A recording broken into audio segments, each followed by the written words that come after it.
And the foundation, at first I thought it will support the trust and do other things. But today I think it has more students than the trust. The trust, because it's ran by people who understand the rules of the trust, who are very worried about the auditors, etc. And I do things to break the rules because I want a child to be educated. If a child comes and say, I've got no one, or a parent, single parent, I always find it very difficult to say, sorry child, we now have no money. Then where must the child go? And as a result of that, I introduced a letter that I was writing to universities, a promising letter, promissory letter, that please take this child, we will pay. And I did not have the money because the funds we used were the funds that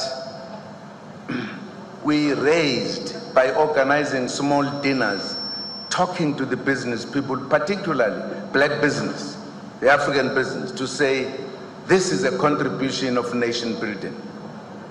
There was nothing else. So it dried easily. And I thought, instead of keeping the child away from education, it's better I have a debt with tertiary institutions. And this letter certainly opened that little door. And the debt was accumulating. At one time, we were owing 7 million in the trust. And the trustees organized a meeting to deal with me. And when I got to the meeting, they said, Patron, you are putting us into trouble. This we cannot do. This letter of yours must stop. I said, why? They said, just look at the debt. So I said, okay, I'm under your control. Let us then try to pay the debt. So because of that experience, when I established the foundation, a similar situation came, because I take the children more than the funds could afford. And they did not know this letter of mine. So I said to them, look, I can write a promising note letter, and I'll get, they said, please help us. And I wrote as many letters as possible. And the same problem emerged. We began to owe. And the board members also said, sorry, this letter of yours is causing us problems because we are taking a bite that we cannot chew. So I stopped as well. I said, well, they found my trick, what can I do? But the critical point was, I actually felt very emotional when somebody that we work with will say, sorry, we don't have the money now. Then what is the future of this child? I must say, since the days of the trust and the foundation, I think we have educated something close to 2,000. Pt.2 has figures. I don't have the figures because I don't want to look at the details. And we've produced teachers, we've produced scientists, we've produced engineers, but I always say they are too small in number if you take the size of the problem of an African person. Because you cannot develop without education. We've been doing this all the time. I do other functions, for an example, because they are orphans. I organized Christmas for them, for the kids. Having no money, I started by taking my cows from my crop to slaughter for them, just for them to eat meat once in a while. And of course, the foundation and the trust took over because This Christmas, the parents come, everybody comes, the huge festival.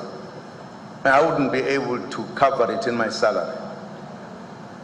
So it is a challenge that I felt. One of the men who got arrested some time ago, who was a friend of mine and a comrade, he got arrested and he was charged. And it was said that he gave me money, and therefore he's corrupt. And this man is called Shabir. Because he was a comrade, junior, I could bully him. I used to take the money to pay for the students. Unfortunately, I was not given an opportunity to give evidence in court, to explain what happened. So I said, well, those who are poor always suffer. He's still serving something, although out of prison, but part of the money that I took from him was to pay for the students who were poor, who were orphans. But nobody was ready to listen to that story.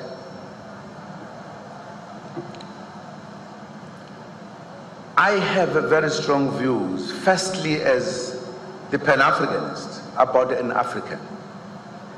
I believe the African is carrying a burden that was imposed on them.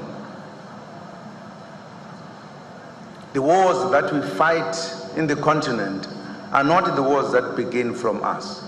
They are manipulated by those who want to benefit from us.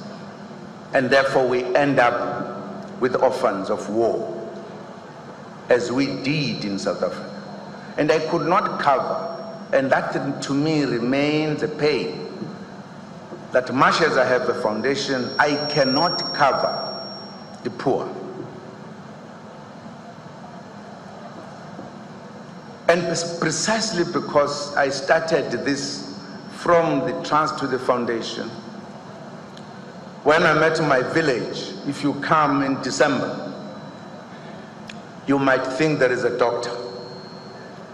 And there is a queue of patients coming to see the doctor. They're just coming to ask for help. And by and large, educational help. I exploit her a lot. She does not even have time to enjoy Christmas holidays. She knows there is no holiday there. I sit up to after midnight, just talking to people. At times, just talking and promising. They feel a little bit better, even if we have got nothing. My wife can bear witness to that. At times, they go to sleep. Whilst I'm not sleeping, I'm working. They will realize in the morning that at some point I did come to sleep. At what time, they don't know. I at times say, where can I get the strength to help a black child? I'm very passionate. Part of the reason today in South Africa I am being attacked is because I believe our rights have been undermined. Our wealth belongs to people who came from somewhere. And I don't say they must leave South Africa, but they must share with us.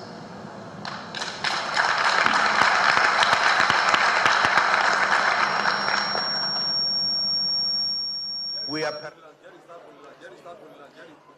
Earlier we listened to the Imo State Governor, Rochas Okorocha, and also the chairman of Rochas Foundation.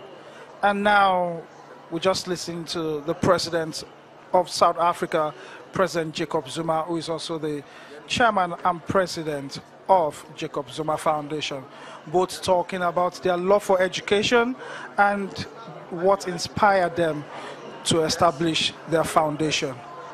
It's been a good time here in Owerri at the Rochas Foundation College of Africa, and it's back to our studio in Lagos.